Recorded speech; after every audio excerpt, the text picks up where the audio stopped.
पुराने जमाने से यही रिवाज चला आ रहा है। इधर घर में चूंटियां नजर आईं और उधर बड़ी बूढ़ियों ने मुट्ठी भर आटा कोनों में डाल दिया। चूंटियों से भी निजात और सदक़े की नेकी मुफ्त में।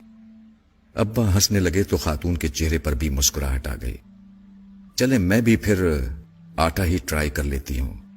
वो कुछ सोचते हुए कूपेक्स पाउडर वहीं काउंटर पर रखकर वापसी के लिए मुड़ गईं और सत्तार भाई ने अब्बा को खश्मगीन निगाहों से देखते हुए काली मिर्चों को तोलना शुरू कर दिया। अब्बा, तुमने सत्तार भाई की दुकानदारी खराब कर दी। वापसी पर मैंने अब्बा से हंसते हुए कहा, नहीं बेटा, ये बात नहीं। हमारे घरों से बरकतें इसीलिए उठ गई हैं। लोग अल्लाह की मखलूक का ख्याल रखना भूल चुके हैं। पहले किसी घर के सामने कुत्ता भी आकर बैठ जाता था तो घर की खवातीन उसके सामने भी कुछ ना कुछ बचा खुचा सालन रोटी रख दिया करती थी। मगर अब ऐसा नहीं होता, क्योंकि अब रोटियां भी गिनकर पकाई जाती हैं। बरकतें कहां से आएंगी फिर? इस कौम पर बॉम्ब ना गिरे, जलजले ना आए, सैलाब ना आए तो और क्या हो। अब्बा तासुफ के इजहार के साथ साथ मुझे आसान जिंदगी के गुर समझाने की कोशिश भी कर रहे थे। अरसा गुजर गया, मैं भी इस वाकये को भूल गया।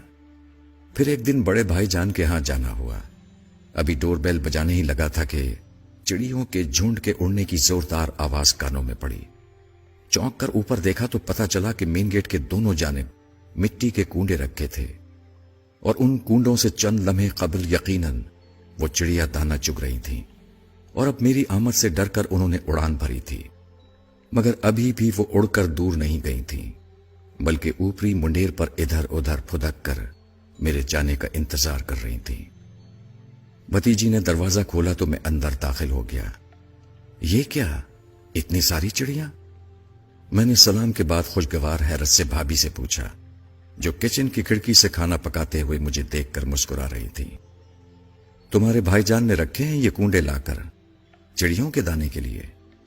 वो मायने खेज अंदाज में बड़ी भतीजी को देखकर मुस्कुराई तो मुझे अचंभा सा महसूस हुआ। शाम को भाईजान आए तो मुझसे रहा ना किया। भाईजान, ये चिड़ियों के लिए दाना रखने की कोई खास वजह है क्या? नहीं, बस ऐसे ही। अच्छा होता है, सदका देते रहना चाहिए। भाईजान ने आहिस्ता से समझाया, ये बहुत जरूरी होता है, खुसूसन जिस घर में बेटियां हों।